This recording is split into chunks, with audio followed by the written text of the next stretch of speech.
Nutrition शाईनच्या या व्हिडिओमध्ये मी तुमचं सगळ्यांचं स्वागत करतो। आज आपण बघणार आहोत की संपूर्ण स्वस्थ ज्यूस हे याचा एक डेमो आपण आज करणार आहोत आणि ह्या डेमोच्या माध्यमातून आपल्याला आपल्या बॉडीवर कशा पद्धतीने हे काम करतं, कशी एनर्जी आपल्या बॉडीमध्ये देतं त्याबद्दलचा आज आपण डेमो करणार आहोत।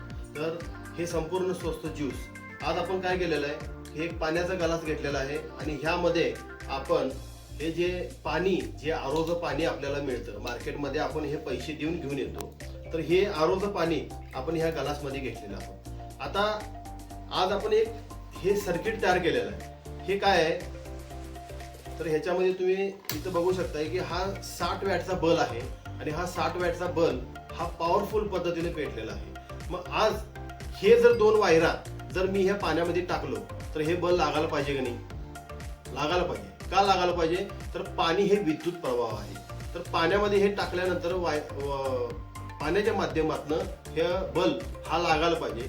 जर हा बल्ब लागला तर असं समजायचं की ह्याच्यामधून आपल्याला जे प्रॉपर पद्धतीनं मिनरल्स मिळालं पाहिजे किंवा न्यूट्रिशन मिळालं पाहिजे, हे मिळतं का आपण चेक करूया। तर इथं तुम्ही बघू शकताय की ह्या वायरा मी ह्या दोन पाण्यामध्ये टाकलेल्या आहेत, पण ह्या बल्ब पेटतो का? नाही।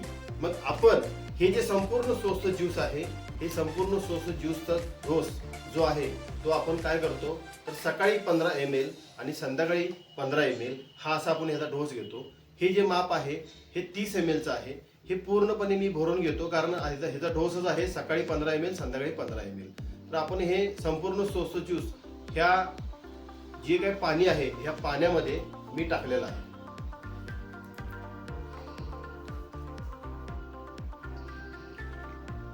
आपल्यामध्ये 70% हे पाणीच आहे आपल्या बॉडीमध्ये, तर 70% पाणी जर आज आपण प्रॉपर पद्धतीने जर पाणी नाही घेतलो, जर जे आपले जे काही शरीरामधले जे ऑर्गन्स आहेत त्या ऑर्गनना जर प्रॉपर पद्धतीने मिनरल्स नाही मिळाले तर आपल्याला पुढे जाऊन वयाच्या 35-40 नंतर आपल्याला खूप मोठे प्रॉब्लेम्स निर्माण होतात, आपल्याला आजार होतात। मग आज आपण हे संपूर्ण स्वस्थ ज्यूस जर आपण घेतलो तर आपल्याला जे काय न्यूट्रिशन आपल्या बॉडीला पाहिजे आहेत ते आपल्याला मिळतात।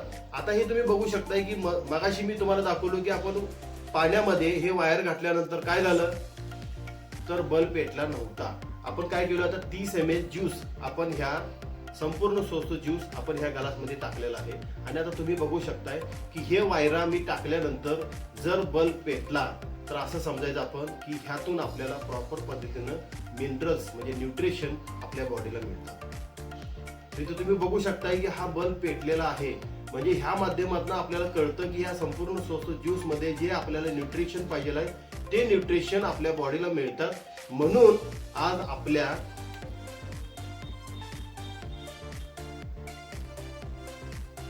बॉडीमध्ये एक एनर्जी क्रिएट होते आणि बॉडीमध्ये न्यूट्रिशन प्रॉपर पद्धतीने मिळाले तर आपल्याला 90% आजार हे होत नाही। तर इथं तुम्ही बघू शकताय की बल्ब हा जो पेटलेला आहे ह्यातून आपल्याला कळतं की ह्यातून आपल्याला जे काही मिनरल्स मिळायला पाहिजेत, जे न्यूट्रिशन मिळायला पाहिजेत, हे न्यूट्रिशन आपल्याला मिळतं। धन्यवाद।